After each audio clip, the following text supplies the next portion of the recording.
하나님 말씀 여호수아 2장 1절로 24절입니다. 눈의 아들 여호수아가 시딤에서 정탐꾼 2사람을 보내며 일렀다. 가서 몰래 그 땅을 정탐하여라. 특히 여리고성을 잘 살펴라. 그들은 그곳을 떠나 어느 창녀의 집에 들어가 거기에서 묵었다. 그 집에는 이름이 라합이라고 하는 창녀가 살고 있었다. 그때 여리고 왕은 이런 보고를 받았다. 아뢰니다. 이스라엘 자손 가운데서 몇 사람이 오늘 밤에 이 모든 땅을 정탐하려고 이곳으로 왔습니다. 여리고 왕이 라합에게 전가를 보냈다. 너에게 온 사람들, 곧 네 집에 온 사람들을 데려오너라. 그들은 이 온 땅을 정탐하려고 왔다. 그러나 그 여인은 2사람을 데려다가 숨겨놓고 이렇게 말하였다. 그 사람들이 저에게로 오기는 했습니다만 그들이 어디서 왔는지 저는 알지 못합니다. 그리고 그들은 날이 어두워 성문을 닫을 때쯤 떠났는데 그들이 어디로 갔는지 저는 알지 못합니다. 빨리 사람을 풀어 그들을 뒤쫓게 하시면 따라잡을 수도 있을 것입니다. 그러나 그때는 그 여인이 그들을 지붕으로 데리고 올라가 자기네 지붕 위에 널어놓은 삼대 속에 숨겨놓은 뒤였다. 뒤쫓는 사람들이 요단 길을 따라 나루터까지 그들을 뒤쫓았고 뒤쫓는 사람들이 나가자마자 성문이 닫혔다. 정탐꾼들이 잠들기 전에 라합은 지붕 위에 있는 그들에게 올라가서 말하였다. 나는 주님께서 이 땅을 당신들에게 주신 것을 압니다. 우리는 당신들 때문에 공포에 사로잡혀 있고 이 땅의 주민들은 모두 하나같이 당신들 때문에 간담이 서늘했습니다.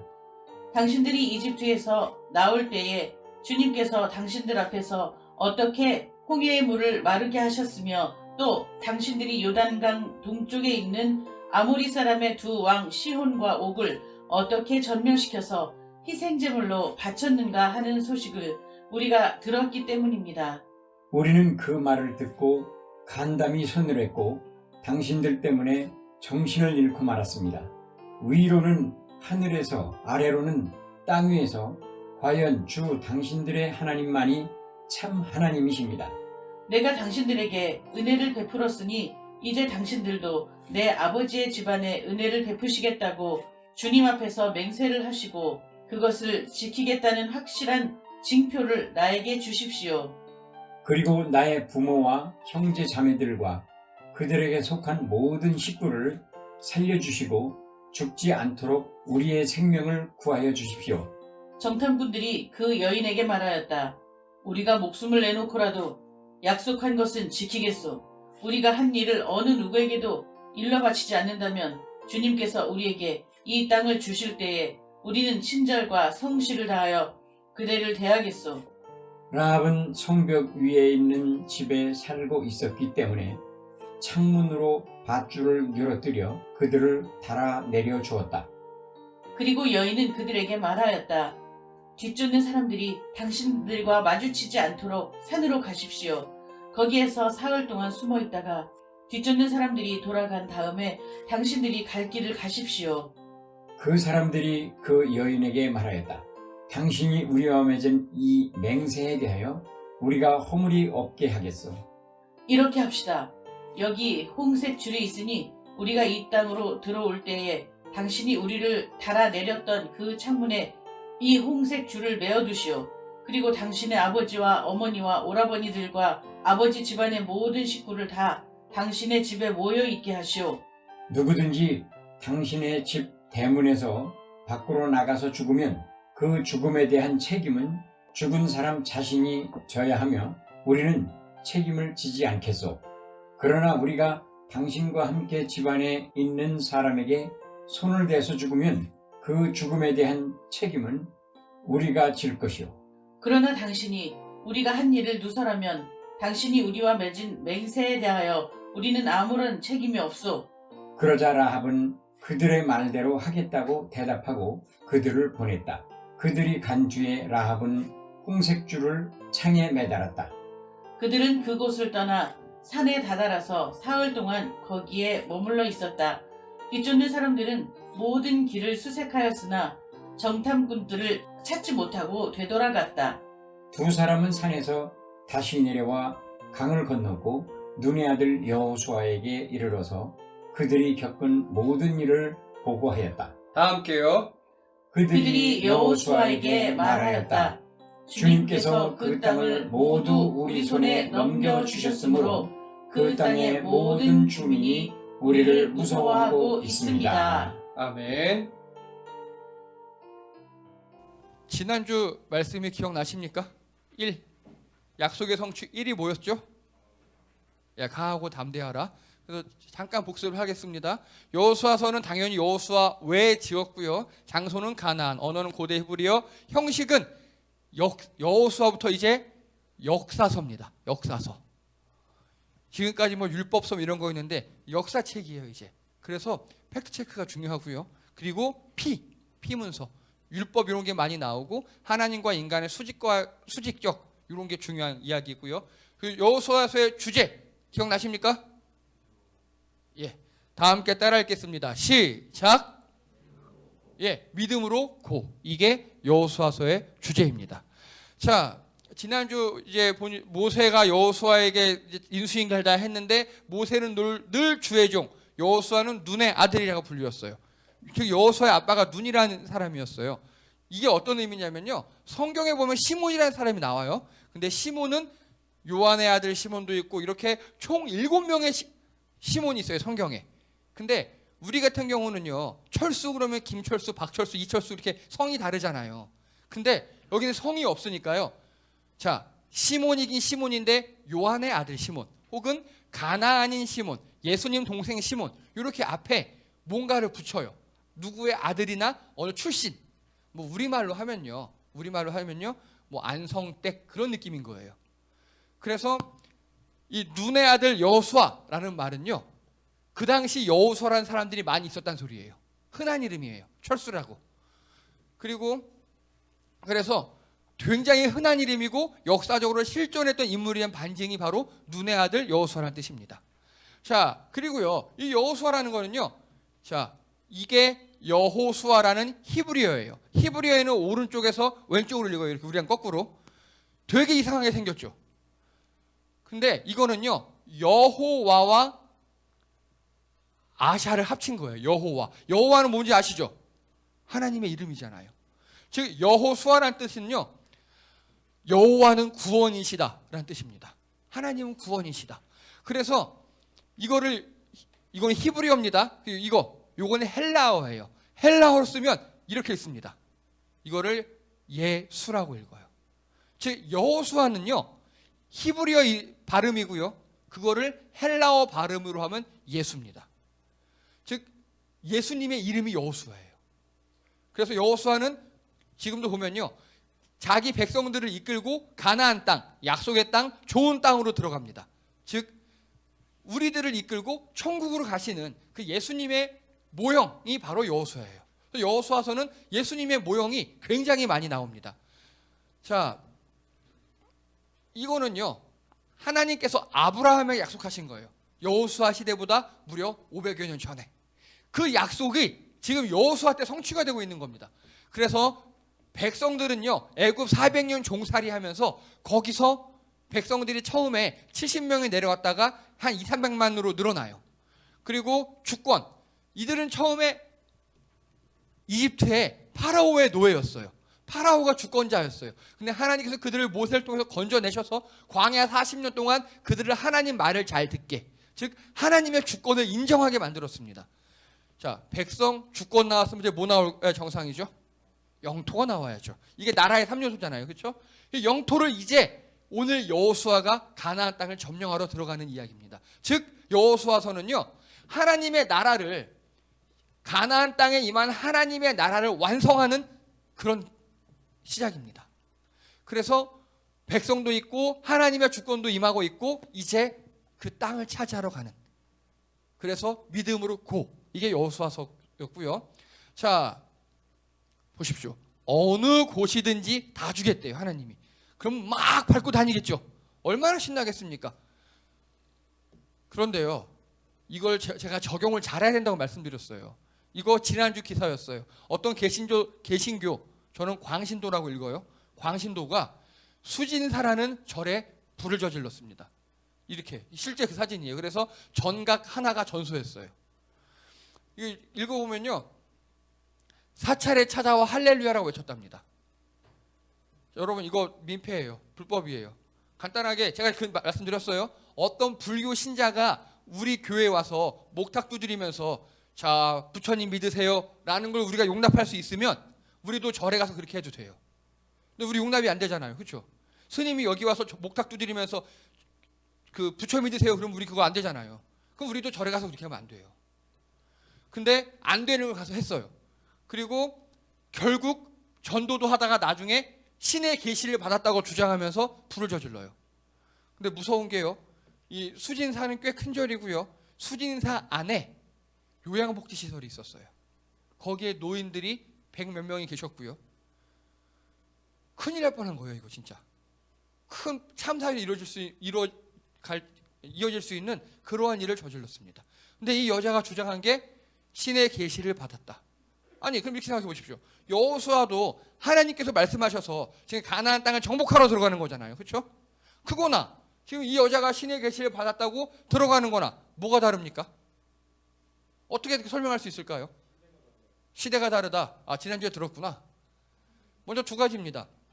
여호수아는요, 무려 500년 전에 약속하신 거예요. 약속이 대대로 이어져 왔고, 그리고 마지막 그 약속을 성취하시기 전에 40년 동안 광야에서 이들의 뺑뺑이를 돌았어요. 그렇게 주신 하나님의 말씀이고, 또 결정적으로 이걸 잘 이해하셔야 합니다. 이거 제일 중요한 포인트입니다. 이 당시는 여호수아 시대에는 A 민족과 B 민족이 전쟁을 치르잖아요. 그 민족 간의 전쟁이라고 보지 않았어요. A 민족이 믿는 신과 B 민족이 믿는 신의 싸움이라고 생각했어요. 그래서 우리가 저 민족에게 졌어요. 그러면 우리 신이 저 신에게 졌구나. 즉 저쪽 편 신이 더 세구나. 그러면 우리의 선택은 두 개예요. 아니, 승자의 선택이 두 개예요. 너네 우리 신 믿을래? 이 얘기도 필요 없어요. 그냥 내가 졌으면 그쪽 신이 더 센 거잖아요. 그쪽 신 믿는 거예요, 무조건. 아니면 죽어야 했어요. 둘 중에 하나입니다. 그게 그 당시 일반적인 전쟁 상황이었어요. 이게 어디에 제일 잘 나타나 있느냐? 바로 그리스 로마 신화. 민족 간에 전쟁할 때 이 도시에 믿는 신은 아테네 여신이고, 이 도시가 믿는 신은 뭐 다른 신이에요. 싸워요. 그럼 어느 신이 이겨요? 그러면 이 도시도 신전 다 부시고 이긴 신을 다 믿어요. 이게 고대의 사상이었어요. 즉 이 시대에는요, 여호수아가 가서 힘으로 점령을 해요. 그러면 그 땅에서 우리 가나안 여리고 성이 믿는 바알 신보다 하나님이 더 세구나. 그럼 하나님 믿어야지. 이 사람들이 이렇게 생각했어요. 이게 전도의 방법이었다고요. 가장 확실한. 요즘에는요, 여러분 한 80년대만 해도 전철에서 피켓 들고 예수 천국 불신 지옥 하면 먹혔어요. 그렇죠? 요즘에는요, 전철에서 그렇게 하면요, 민폐예요. 오히려 예수님을 안 믿어요. 하물며 그렇게 시대가 지금 몇십 년만 바뀌었어도 그렇게 하면 오히려 예수님 안 믿잖아요. 제가 예수님 처음 믿을 때만 해도, 그러니까 90년대 중반만 해도요, 어디 똑똑똑 아파트 두드리고 예수 믿으세요 그러면은 안 믿어요 이런 집도 있었지만 예 감사합니다 하고 물 주는 집도 있었어요. 요즘에 그러면요, 오히려 안 믿고 민폐고 불법이에요. 시대에 따라서 주님을 전도하는 방식이 달라집니다. 여호수아 시대에는요, 가서 무력으로 점령하는 게 전도 방식이었어요. 다 인정하는. 요즘에는요, 아니에요. 오히려 요즘에 이렇게 하면요, 어떤 일이 발생할까요? 잡혀가고요, 오히려 사람들이 교회 안 옵니다. 전도는 하는 게 맞아요. 하는 게 맞는데 요즘에 어떻게 먹히는가를 따져봐야 합니다. 요즘은 어떻게 하는 게 제일 잘 먹힐까요? 방역수칙 잘 지키고요, 밥 먹지 말라면 먹지 말고요, 이렇게 뛰라면 확실히 뛰고요, 1.5, 지금 1단계잖아요. 1.5단계로 가면 예배인원의 30%, 이제 2단계 가면 온라인 예배로 전환. 이 방역수칙 잘 지키고 교회가 겸손하고 주변에 또 불우한 이유 돌아보고, 그게 잘 먹힙니다. 그래야 사람들이 예수 교회가 잘하는구나 하고 교회 건덕지가 조금이라도 있습니다. 전도해야 되는 건 맞는데요. 전도의 방법은 시대마다 바뀝니다. 그걸 이해 못하고 이렇게 신의 계시를 받았다고 지금 4,000년, 5,000년 전에 우리나라 고조선 시대의 전도 방식을, 여호수아 시대 때 방식을 지금 이 여자가 하고 있던 겁니다. 무식한 거예요. 그 목사가 가르치지 못해서 그래요. 자, 이게 요단강입니다. 우리가 생각하는 그런 강이 아니에요. 우리 강 하면은 최소한 아랫길보다 넓고 아니면 한강 이거잖아요. 요단강은 실강이에요. 실강. 그래서 이렇게 되게 예쁘고 좁아요. 아주 좁아요. 요단강은요. 근데 홍수만 나면 이렇게 확 변해버립니다. 무서운 강이에요. 이게 실제 홍수 영상이에요. 지금 엄청나죠. 이 시커먼 물들 보십시오. 지금 무서워. 이게 요단강 홍수 날 때 모습이에요. 근데 지금 여호수아는요, 이 요단강 앞에 있는 거예요. 이 시기가 홍수 시기거든요. 지금 이 앞에 이렇게 시커먼 물이 흐르고 있는 요단강이 있고 뒤에는 누가 있어요? 나만 믿고 따라온 200만 명이 있어요. 근데 여호수아는 이때 힘들거나 그러지 않았을 것 같아요. 왜냐? 하나님께서 강하고 담대하라고 말씀하셨고요. 모세도 그렇게 똑같이 얘기했고 백성들도 얘기했고 결정적으로 태영아, 군대 어디 나왔니? 군대. 아, 너도 공익이었어? 야, 선배다, 야. 얘 공익이야, 얘 공익. 너 사수 있었어? 있었어? 그럼 사수, 부사수 뭔지 알지? 너도 알지, 사수, 부사수? 간단하게요. 사수, 부사수 혹시 신묘선 성도님 뭔지 아십니까? 모르셔요? 뭐 군대나 직장 같은 데 가면요. 사수라 그래가지고요.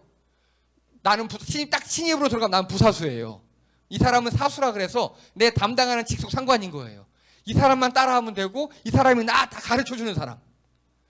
그래서 사수, 부사수는요. 뭐 마치 직장이나 군대에서 부모나 자식처럼 다 배우고 가르쳐주는 그런 거거든요. 근데 보통 군대에서도요. 저희 때는요. 1년 정도 부사수 생활을 하면요. 다 할 수 있어요. 이제 1년 정도 부사수가 되면 사수가 돼요. 1년만 배우면 다 해요. 군대에서도. 근데 여호수아는요. 무려 40년간 부사수 생활을 했습니다. 모세를 따라다녔어요. 모세를 따라다녀서 배운 거예요. 40년간. 근데 여호수아 생각에 여러분 이게 지금 요단강이라는 강이거든요. 근데 하나님이 모세를 통해서 어디를 갈랐습니까? 홍해. 그렇죠. 홍해도 갈랐는데 이건 이 정도야 뭐. 이게 여호수아의 마인드였어요. 실제로 여호수아는요. 여리고 비롯한 이 가나안 땅을 점령할 때 한 번도 망설이지 않아요. 그냥 믿음으로 고.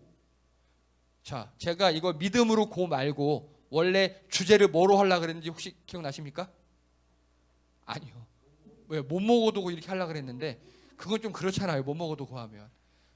왜냐하면 여호수아 먹었거든요. 가서. 예. 자, 이제 오늘 말씀 내용입니다. 오늘 말씀 보니까 간단하게 뭐 하는 내용입니까? 간단하게 한마디로 여호수아가 누굴 보내요? 예, 정탐꾼, 스파이, 첩자를 보내는 내용입니다. 자, 정탐꾼을 파견했습니다. 요거 어디서 본 것 같지 않으셔요? 정탐꾼은요. 민수기 13장에도 나와요. 그리고 오늘 여호수아 2장에도 나옵니다. 근데 민수기 정탐꾼을 파견한 대장은요. 민수기에서는 모세가 보냈어요. 그리고 여호수아에서는 당연히 여호수아가 보냅니다. 그리고 인원. 자, 민수기 때 총 몇 명을 보냈어요? 12명. 그렇죠? 자, 여호수아는 몇 명 보냈어요? 2명. 왜 이렇게 줄어들었을까요? 자, 왜 줄어들었냐면요. 여호수아가 모세가 보냈던 12 정탐꾼 중에 포함되어 있었죠. 본인이 가봐서 아는 거예요. 12명씩 필요가 없어요. 예, 12명씩 필요가 없어요. 2명이면 충분해? 2를 보내요. 그리고 기간. 모세 때는 며칠인지 기억나십니까? 예, 총 40일이었어요. 그런데 여호수아는 며칠이었습니까? 오늘 보니까 예, 총 4일. 왜냐하면 여호수아는 해봐서 아는 거예요. 내가 정탐꾼으로 해보니까 여기 40일도 필요 없어. 4일이면 충분해. 보냈고요. 임무. 처음에는요. 그 땅을 두루두루 다 탐지해라. 이렇게 했어요. 그런데 여호수아는요. 여리고성을 중점적으로 보냅니다. 다른 거 필요 없어요. 여리고성만. 그리고요. 결과. 민수기 때 정탐한 결과가 어떻게 됐습니까? 예. 10대 2로 갈라졌죠. 10명은 가지마, 2명은 가자. 결국 이러다 멸망했어요. 왜냐? 이때 이스라엘 백성들이 이 10명 가지마를 택했습니까? 2명 가자를 택했습니까? 10명 가지마를 택했거든요. 여러분, 신앙은 늘 선택이에요. 이 선택을 실패했거든요. 민수기에서. 근데 이때 여호수아와 그 정탐꾼들은 믿음으로 가자라고 올바른 선택을 했어요. 그리고 드디어 이제 들어갑니다. 그러면요, 정탐꾼을 이렇게 보냈어요. 한번 질문합니다. 여호수아가 정탐꾼을 보낸 이유 뭘까요? 자, 생각하고 말씀해 주세요. 여호수아는 왜 정탐꾼을 보냈을까요? 그것도 여리고성만. 네. 자, 한번 생각해 보세요. 지난주 말씀까지 다 연결시켜서. 물론 그 전쟁의 실질적인 것도 있어요. 당연히 정찰 활동 먼저 해야죠. 그리고요, 또 백성들에게 보여주기 위해서 좀 비슷해요. 그쪽으로 조금만 더. 민심을 알아보기 위해서 거기 그 정찰 활동이고. 간단합니다. 자, 여호수아는요, 첫 번째 모세에게 보고 배운 대로예요. 모세가 12 정탐꾼을 보냈죠. 여호수아도 그거 본 거예요. 보고 배운 대로 하는 겁니다. 그럼 나도 보내는 거예요. 자, 그리고요, 또 말씀하신 대로 이게 2번이 제일 중요합니다. 하나님을 떠난 바로 그 지점부터 회복하기 위해서. 이스라엘 백성들이 광야에서 40년간 돌아다니다가 20살 이상은 다 죽었죠. 하나님과 어긋났어요. 하나님과 어긋난 지점이 어디냐? 바로 아까 12명의 정탐꾼이 돌아다니면서 보고했는데 10대 2로 나눠졌죠. 그때 백성들이 어딜 택했다고요? 가자 말자? 말자를 택했거든요. 거기부터 하나님과 어긋난 거예요. 하나님과 관계가 어긋난 그 지점을 여호수아는 알고 있었어요. 그래서 그 지점부터 이어서 다시 회복하기 위함입니다. 여러분, 마찬가지입니다. 우리 살아가시면서 사람과 사람 사이에 관계가 깨질 수도 있고요. 또 단체와 나 사이의 관계가 깨질 수도 있어요. 그런데 그 관계가 만약에 내가 회복하고 싶다, 그러면 어디부터 어긋난지를 파악하셔야 해요. 어디부터 어긋난지를 파악하시고 그리고 거기부터 복원을 하셔야 합니다. 지금 여호수아가 그걸 한 거예요. 아, 그때 가데스 바냐에서 우리가 12명이 다 정탐꾼 갔다 왔는데 나하고 갈렙은 가자 하고 10명은 가지 말자 했는데 이스라엘 백성들이 가지 말자를 택했거든요. 거기부터 하나님께 저주를 받기 시작한 거거든요. 그래서 여호수아가 다시 선택을 하게 하는 거예요. 어긋난 지점부터. 여러분, 다시 말씀드립니다. 신앙은 선택입니다. 신앙은 선택이에요. 계속 선택하는 거예요. 그 40년 전에 우리 선조들이 잘못 선택했던 걸 이제 백성들이 바르게 선택할 수 있도록 여호수아가 그 기회를 주는 겁니다. 하나님과 어긋난 지점, 거기부터 다시 출발하는 겁니다. 여러분, 마찬가지입니다. 여러분이 옛날에 예수님과 하나님과 뜨거우셨는데 지금 좀 별로십니까?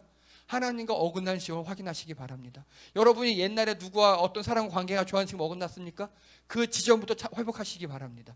관계의 회복은요, 어긋난 지점, 어디서부터 갈림길이었는가를 확인하셔야 돼요. 그거를 확인하지 못하고 지금 좋다고 막 덮잖아요. 언젠간 또 올라옵니다. 이스라엘 백성들은 그걸 확인한 거예요. 지금 여호수아 너무 잘 알고 있었어요. 또입니다. 이제 여호수아에게는요, 가나안 땅 전체를 정복하는 정복 전쟁이잖아요. 가나안 땅 전체를 먹어야 돼요. 그거 중요해요. 그건 내 목표예요. 목표. 그 목표를 이루기 위해서 1번, 지금 뭘 해야 됩니까? 여리고 전투에 집중해야 되는 거예요. 이게 중요합니다. 이해가 되십니까? 여러분, 우리 인생에 큰 목표가 있을 수 있어요. 예를 들어 우리 학생들 예를 들겠습니다. 뭐 그냥 간단하게 우리 여기 10대 학생들 4명이나 있는데요. 어느 대학에 가고 싶어요. 좋지. 뭐 서울대, 연고대 가고 싶어요. 그러면 오늘 뭐 해야 됩니까? 오늘 단어 외워야 되고요. 오늘 공부해야 되고요. 오늘 친구들이랑 놀러 가고 싶은 거 참고 공부해야 돼요. 그게 그 목표에 한 걸음 가는 겁니다. 여호수아의 큰 목표는 가나안 땅 전체를 점령하는 겁니다. 근데 그거는 그냥 이루어지는 게 아니에요. 오늘 여리고성을 점령해야 합니다. 그래서 내가 지금 해야 할 일, 저 여리고성을 어떻게 점령할 것인가, 뭐 가나안 땅 전체를 다 정탐하고 막 지도 세우고 계획 세우고 그거 아니에요. 오늘 여러분, 하나님께서 여러분들에게 인생의 목적과 목표가 다 있으신 줄 믿습니다.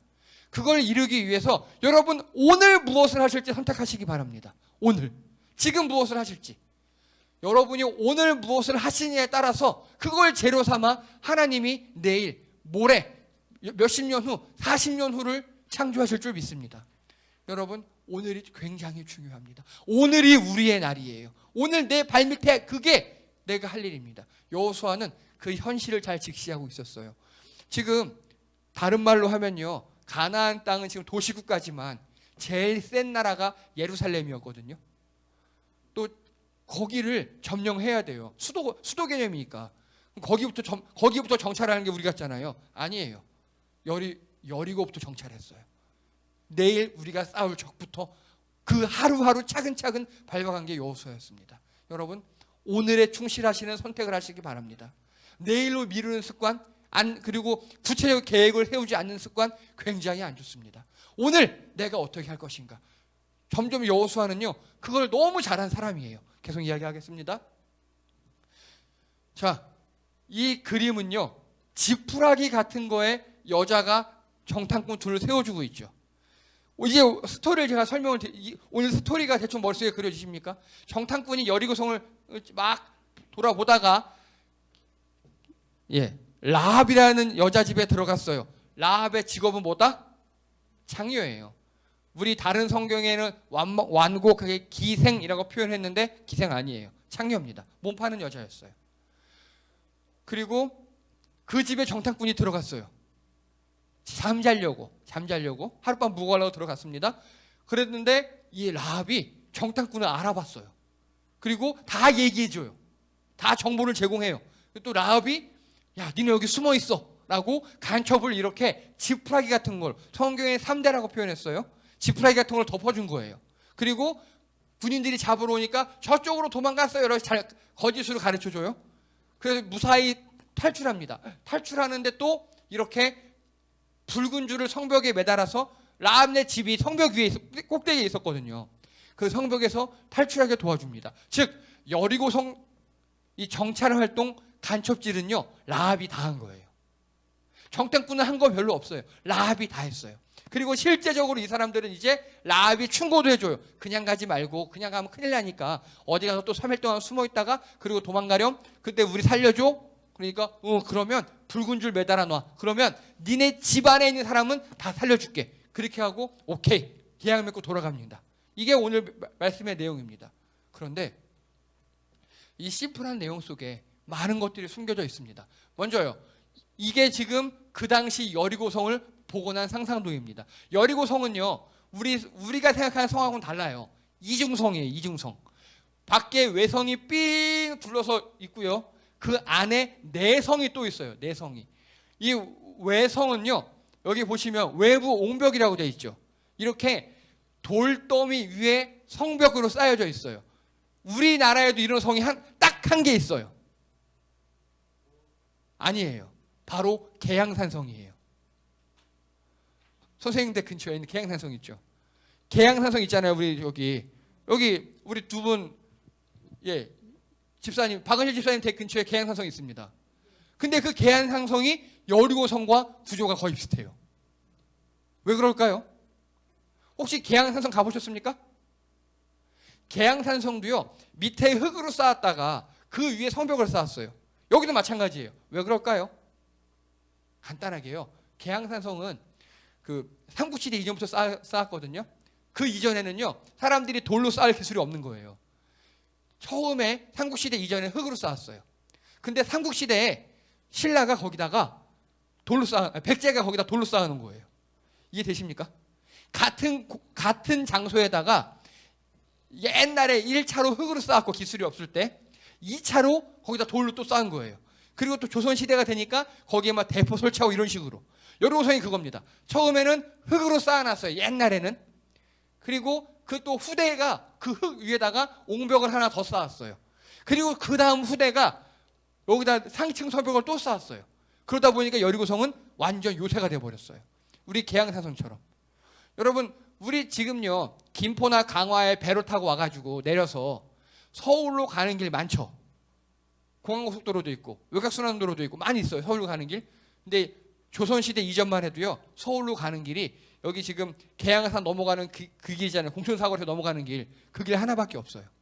그 어정수 선생님 출퇴근하시는 길 있죠. 그 길 하나밖에 없었어요. 서울 들어가는 길이. 강화도나 이쪽에서. 그러다 보니까 계양산성에다 쌓아놓고 거기서 지키면 서울로 아무도 못 들어가는 거예요. 여리고성이 그런 느낌이었어요. 요단강을 건너서 수도로 진격하는데 막는 그 딱 우리 계양산성과 정확히 일치하는. 근데 여기에 기생 라합은 어디에 살았다고요? 제일 외곽 성벽 위에. 이건요 극빈자예요. 극빈자. 아무래도 천한 직업이고 그러다 보니까 밖에 사는 거예요. 성벽 밖에. 아예 성 밖에는 적들에게 위험하니까 성벽 위에다가 경계사에 이렇게 집을 지어놨습니다. 자, 그래서 이게 실제 지금 여리고성을 발굴한 겁니다. 실제로. 근데 신기하죠. 성 발굴했다 그러는데 이상하게 지하로 파고들죠. 왜 이럴까요? 이걸 이해하셔야 돼요. 이게 중동에만 있는 독특한 지형이에요. 텔이라고 합니다. 텔. 저희 신학교에서 이거 배우는데 되게 어려웠거든요. 왜냐하면요. 여리고성에 위치한 그 곳 입지 있죠. 입지. 너무 좋은 곳이거든요. 뒤에는 산이 있고 밑에 앞에는 강이 흐르고 흔히 얘기하는 배산임수 지형.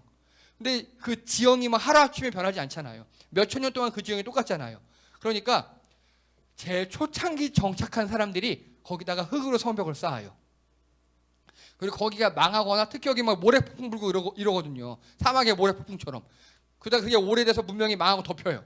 그러면 그 위에다가 또 어느 문명이 성벽을 쌓아요. 근데 또 이게 멸망하거나 시간이 지나서 또 덮여요. 그러면 또 그 위에다가 또 어느 문명이 또 성벽을 쌓아요. 즉 몇천 년을 흘러 지나가면서 같은 곳에 성벽을 쌓았다가 매몰되고 쌓았다가 매몰되고 이게 반복되는 겁니다. 그래서 지금 여리고성을 발굴 중인데요. 현재 계속. 이게 1940 몇 년에 발굴이 됐어요. 지금 지표로부터 7개의 문명 밑에 여리고성이 있었어요. 이걸 텔이라고 합니다. 전문 용어로 역사의 시루떡. 예. 우리나라는요. 이런 건 없어요. 이런 거는. 이게 존재하는 곳이 계양산성. 현재까지 우리나라에. 자, 그래서 여리고성을 보면요.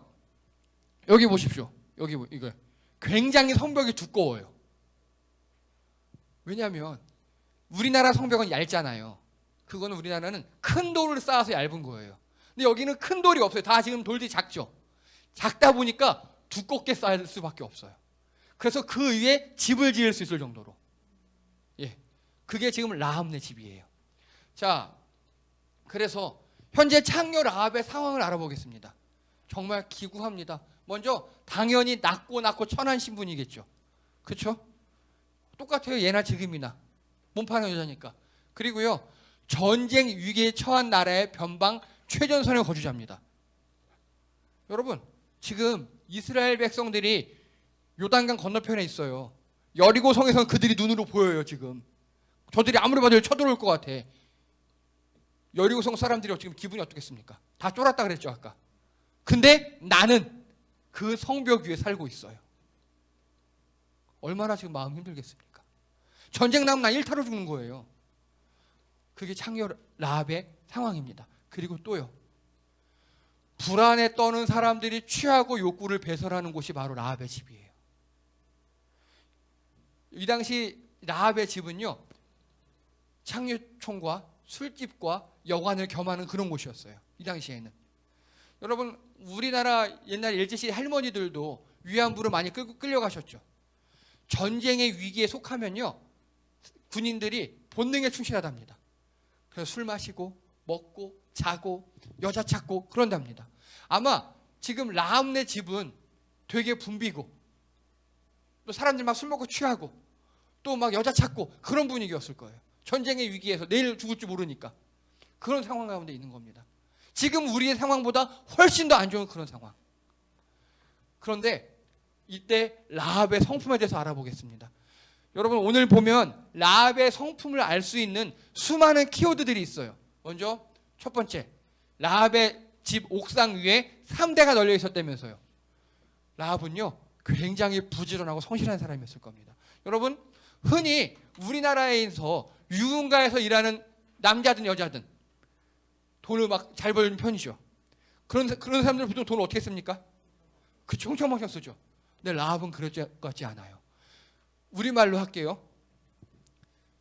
볕단이나 지푸라기 같은 걸 주워다가 그걸로 소 염을 쓰고 있는 거예요. 여기 당시 3대의 용도는 뭐냐면요, 이걸로 천을 짰어요. 우리 마 있죠, 마. 우리나라 배옷. 그게 이거랑 비슷해요. 그러니까 여기 강화도에도 화문석 있죠. 화문석도 그 풀베다가 돗자리 짜고 이러는 거잖아요. 라합은 그거 하고 있는 거라고요. 아니 유흥가에서 일하면 돈 괜찮게 벌 텐데 라합은 굉장히 부지런했어요. 이것도 생 노가다거든요. 이거 진짜 그거 하고 있는 겁니다. 우리나라 어머니들이 삭바느질 하시고 뭐 길쌈하고 이런 것 그런 것처럼 굉장히 부지런하고 근면한 겁니다. 요즘 우리 성도님들도 그러시잖아요. 집에서 노는 것보다 나가서 일하시고 뭐 어떻게라도 한 푼이라도 도움 드시려고 다 열심히 일하시잖아요. 라합도 그랬던 거예요. 그리고요, 라합은 창녀인데도요 이스라엘의 승전본을 다 알고 있어요. 이스라엘 니네가 옛날에 홍해 갈랐다며 또 어디 멸망시켰다며 다 알고 있는 겁니다. 왜냐? 아무래도 창녀촌이다 보니까 남자들이 많이 왔다 갔다 하겠죠? 그런 것들을 많이 들었을 거예요. 그런데 수많은 창녀들 중에 라합만 그걸 기억하고 있어요. 왜냐? 사회 변화 소식에 굉장히 민감한 겁니다. 여러분, 우리들도 마찬가지입니다. 이 사회가 어떻게 변화하는지 민감하셔야 돼요. 사회 변화에 둔감하면 많이 힘드실 수 있어요. 제가 그래서 인문학 강의를 하는 겁니다. 또 사람을 구분할 수 있는 안목이 있어요. 딱 보고 얘 정탐꾼이다. 여러분 딱 보면 우리나라에 들어와 있는 간첩들 구분하십니까? 자, 여기 연세 좀 있으신 분들, 우리 어리실 때 간첩의 특징 뭐라고 배우셨습니까? 그 옛날에는 그쵸, 뿔 달린 거다 배웠잖아요. 그리고 간첩 신고 대상자에 뭐라고 써 있었습니까? 아침에 양복 입고 나오는 사람, 뭐 이런데 풀 붙여 있는 사람, 직업도 없는데 돈을 많이 쓰는 사람, 괜히 라디오 청취를 잘하는 사람. 저 어릴 때 그렇게 배웠거든요. 강원도에 살다 보니까. 근데 라합은, 그러니까 간첩들은 안 들키려고 막 노력을 할 거잖아요. 근데 라합은 그 사람을 알아봐요. 간첩을. 그리고요, 이게 제일 중요합니다. 눈앞의 작은 이익보다. 아니 지금 만약에 라합이 그 여리고 왕이 찾아왔을 때 얘네 간첩이에요 하면 라합은 어떻게 되겠습니까? 여리고 왕에게 대우받겠죠. 우리도 간첩 신고하면 옛날에 뭐 3천만 원 1억 막 그랬잖아요. 근데 눈앞의 작은 이익보다요 더 큰 것을 선택할 수 있는 현명함이 있었어요. 여러분 다시 말씀드립니다. 신앙은 선택이에요. 신앙은 선택이에요. 라합은 선택했어요. 내가 우리나라 왕에게 얘네 간첩 신고하느냐, 아니면 이 소식을 다 듣고 하나님이 이 땅을 점령할 거 아니까 하나님을 선택하느냐. 라합은 그 더 큰 것 믿음으로 하나님을 선택했습니다. 그리고요, 이건 주변의 지형과 여리고 군대의 수색 방식까지 알고 있었어요. 여리고 군대가 여기 수색할 거니까 너 저쪽 산에 가서 3일간 숨어있다 도망가렴 라고 라합이 가르쳐줬거든요. 이거 대단한 겁니다. 이거 아마도 공부도 많이 했던 것 같아요 지금 보니까. 그리고요, 철저한 준비성. 여러분 지금 어종 선생님 5층에 사시죠?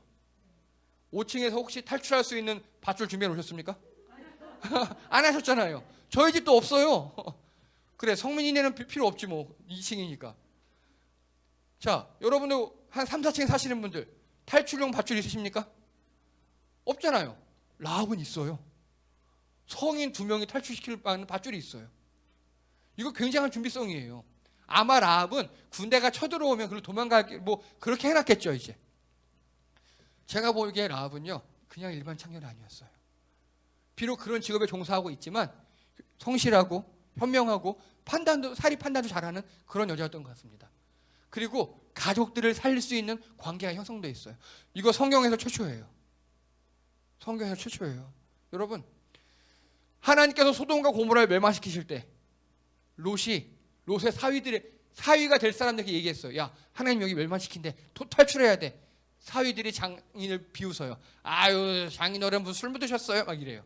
결국 망합니다. 노아의 시대 때 하나님이 비를 내리시면서 7일간 방주를 열어두셨어요. 근데 아무도 방주로 오지 않아요. 노아 가족들만 살았어요. 그런데 오늘 창녀 라합은요, 나중에 보면요, 자기 집에 아버지, 형제, 친구들, 라합의 집에 일하는 사람들 다 들어와 있었어요. 라합은 그 관계가 있었던 거예요. 여러분께 정말 진심으로 말씀드립니다. 가족들과 주변 지인들과 관계를 잘 맺으시기 바랍니다. 그들에게 전도 안 하셔도 돼요. 오히려 예를 들어서 명절날 우리는 뭐 차례 같은 거 잘 안 하잖아요. 근데 그것 때문에 트러블이 생기잖아요. 밥은 해주세요. 꼭 음식 맛있게 차려주세요. 우리 집 와서 해라. 다 해주세요. 관계가 중요합니다.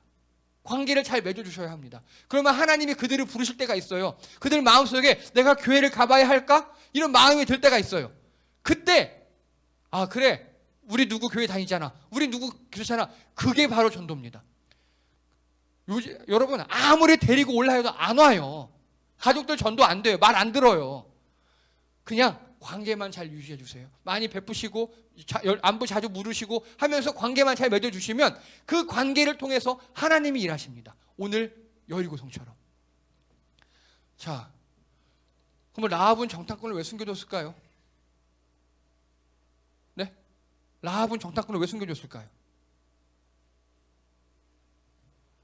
자, 이게 라합이 한 말이에요. 오늘 본문 말씀에 9절부터 11절까지 있는 말씀입니다. 이게 보십시오. 우리는 누굴까요? 여기서 라합이 한 말이에요. 우리가 누굴까요? 여리고성 사람들이에요. 여리고성 사람들은요 뭘 알았냐? 현재 여리고성 사람들의 상태가 공포에 사로잡혀 있답니다. 돌돌 떨고 있대요. 무서우니까. 그리고 들었대요. 다. 라합만 아는 거 아니에요.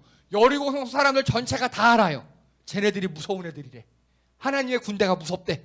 다 알아요. 그런데 하나님이 홍해를 가르신 것, 이스라엘이 두 왕을 전멸시켜 희생제물을 바친 것, 라합만 아는 비밀 아니었어요. 다 안 돼요.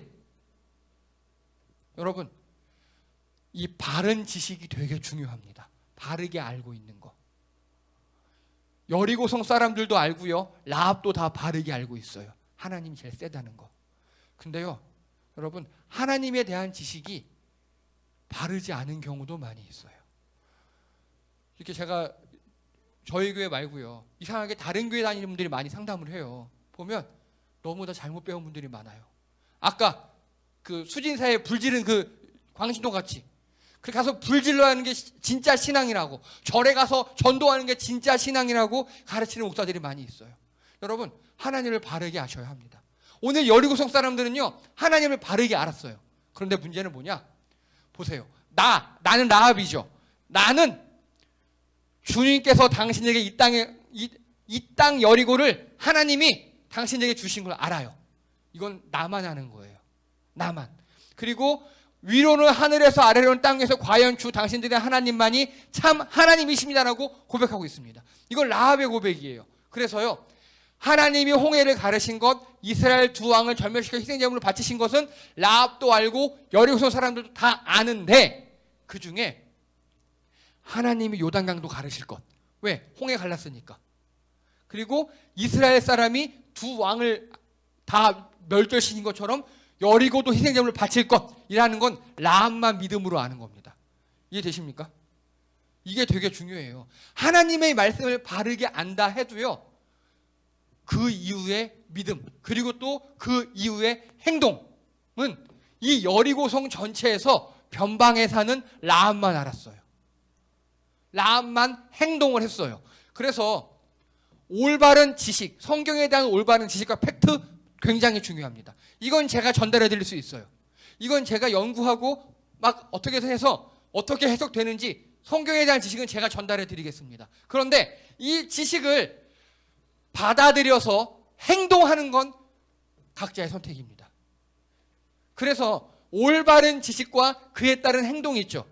올바른 지식 더하기 그에 따른 행동을 한마디로 뭐라고 할까요? 그게 바로 믿음입니다. 한국교회는 믿음을 너무 싸구려로 가르쳤습니다. 그냥 알고 내 예수님 믿어요 구원받는다고 가르쳤어요. 아니에요. 알고 그대로 행해야 합니다. 물론 성경 말씀을 100% 행할 수 있는 사람은 전 세계에 한 명도 없어요. 아 그래 이렇게 살아야지 하고 내가 말씀과는 전혀 상관없이 살다가 하나님 말씀 쪽으로 살아볼까 하고 조금 방향성을 트는 거, 그게 믿음입니다. 속도는 중요하지 않아요. 하나님 말씀을 100개 다 지키느냐 1개만 지키느냐가 중요한 게 아니라고요. 얼마큼 지키느냐가 중요한 게 아니라 지키려고 노력하느냐 그렇지 않느냐가 중요한 겁니다. 오늘 이 여리고성 전체에서 라합만 여기에 성공했어요. 자, 그러니까 히브리서에서요 믿음으로 기생 라합은 정탐꾼들을 잘 대접하여 하나님께 순종하지 않는 자들에 대해서 죽임을 당할 때 구원을 받았습니다. 여러분, 라합은 거짓말했죠. 거짓말이에요. 근데 이건 도덕률이에요. 라합은요 나쁜 나라 왕에게 거짓말을 한 겁니다. 라합이 한 건 진실 거짓말 이 수준이 아니라 하나님께 순종하지 않는 자들을 버린 거예요. 이해가 되십니까? 이거를 도덕적 차원에서 거짓말이다 참말이다 그럼 라합이 거기서 정탐꾼 여기 있어요 라고 했어야 했습니까? 나도 죽을 텐데. 그래서 이걸 우리 기독교인들 보면요 거짓말을 하면 안 돼. 여기 강박관념에 사로잡혀서 지혜롭지 못한 말씀하는 경우가 가끔 있더라고요. 물론 거짓말을 하라는 건 절대로 아닙니다. 거짓말을 하라는 건 절대로 아니에요. 하지만 하나님께 순종하지 않는 자, 즉 나를 시험에 들게 하려고 하는, 나를 죽이려고 하는 그 질문에 대해서는요 답을 하지 마십시오. 답을 하지 마십시오.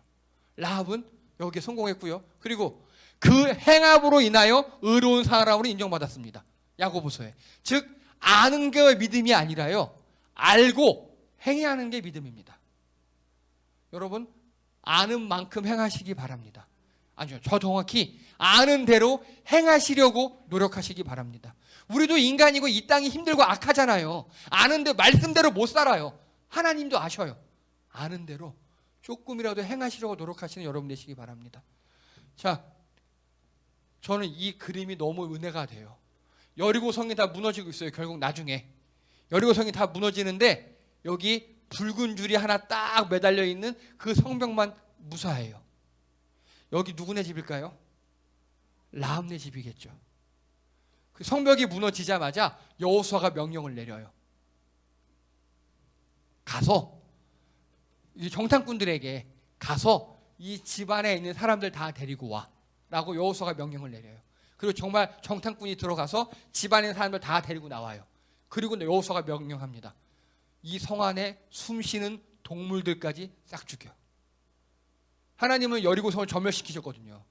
왜? 여리고성 사람들이 뭘 선택했기 때문에. 라합은 하나님을 선택했어요. 그러니까 살렸어요. 근데 여리고성 사람들은 하나님을 택하지 않았어요. 아까 말씀처럼 하나님께 순종치 않았기 때문에 전멸시킨 겁니다. 이게 고대의 사고관을 생각하셔야 돼요. 고대 사고관으로. 그래서 저는 이 붉은 줄을 보면서요, 이 붉은 줄은 누구 겁니까? 누가 준비한 거예요? 라합네 집에 있던 거예요. 그래서 라합이 이걸로 누굴 탈출시켰어요? 정탐꾼을 탈출시켰죠. 근데 하나님이 이 줄을 보고 이 집을 살리신 겁니다. 이해가 되십니까?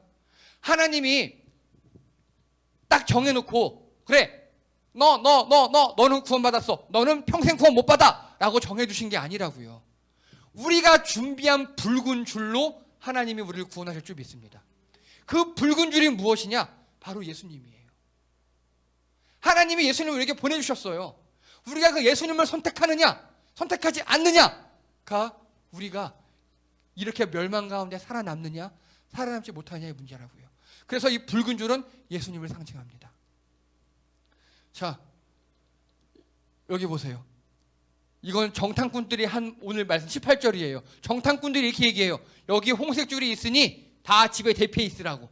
이 당신이 우리를 탈출시킨 이 줄을 걸어놓고 사람들 대피해 있으면 여기 살릴 거라고. 근데 여러분, 이 성벽을 누가 무너뜨렸습니까? 여리고성? 하나님이 무너뜨리셨어요. 사람들 사이에 약속한 거를, 즉 정탐꾼이 약속한 거를 누가 지켜주셨죠? 이게 전 놀랐습니다. 여러분, 여러분이 믿음으로 약속하거나 믿음으로 행한 일을요, 하나님이 지키시고 이루어주신다고요. 자, 그리고 제일 제가 은혜됐던 게 이 마태복음 1장 5절 6절 말씀이에요. 다 함께 읽겠습니다. 시작. 살모는 라합에게서 보아스를 낳고 보아스는 루색에서 오벳을 낳고 오벳은 이새를 낳고 이새는 다윗 왕을 낳았다. 아멘. 살몬이 라합과 결혼했대요. 여러분, 살몬이 누군지는 몰라요. 근데 그냥 성경에는 안 나오지만 유대의 전설에 의하면 이 살몬이 바로 정탐꾼 중에 한 명이었답니다. 그리고 라합 창녀랑 결혼해서 보아스를 낳고 보아스는 룻과 결혼해서 오벳을 낳고 오벳은 이새를 낳고 이새가 다윗 왕을 낳았대요. 간단하게 라합은 다윗 왕의 고조 할머니가 됐습니다. 여러분, 이스라엘 민족에게 다윗 왕은 어떤 사람이냐면요, 우리 느낌으로 하면 세종대왕과 이순신 장군님 합한 거예요. 그렇게 위대한 족속이 됐고요. 또 결정적으로 여러분, 다윗 왕의 28대 손이 누군지 아십니까? 예수님이에요. 창녀 라합이 이스라엘 민족의 영웅인 다윗의 조상이 됐고요. 우리 예수님의 조상이 됐다고요. 뭐 하나 때문에? 선택. 여러분, 신앙은 선택입니다. 결론입니다. 다 함께 읽겠습니다. 시작. Go. Just a step. 믿음으로 전진하시기 바랍니다. 단 한 걸음. 오늘 단 한 걸음이요. 그래서 오늘 우리가 내디딘 그 한 걸음 가지고 하나님이 멋진 내일을 창조하실 줄 믿습니다. 또 읽겠습니다. 시작. 바르게 알고 아는 대로 행동하라. 여러분, 성경에 대해서 하나님에서 바르게 아셔야 합니다. 그리고 그대로 행동하셔야 합니다. 그게 바른 암과 그대로 행동하는 게 바로 믿음이에요. 이 믿음이 구원의 열쇠입니다. 우리 행복의 열쇠입니다. 바르게 알고 그대로 행동하신 여러분 되시기 바랍니다. 마지막 읽겠습니다. 시작. 믿음의 열매를 기대하라.